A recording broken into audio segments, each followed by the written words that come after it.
exciting Duet Challenge instructional video. We welcome you all to hop on the bandwagon of TikTok. To participate, firstly, you need to have a TikTok account and put it on public in order to participate.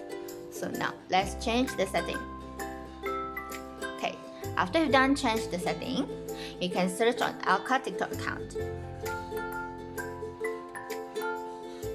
Alright, now let's go ahead and create a duet. All you have to do is to just click on one of these videos here. Now, can you see the share arrow there? Yes, this one. Okay, after you click on the share arrow, you will see share to option, and underneath the share to option, you will see the duet option. So click on the duet. Hi there! So now you can start record your duet video.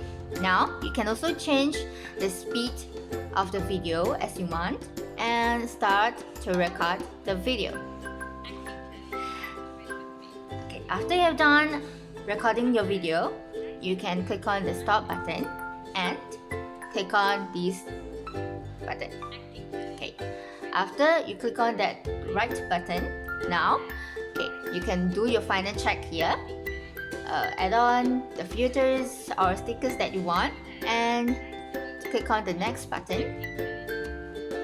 Ta-da! Okay, there you have it. You're officially on the bandwagon now.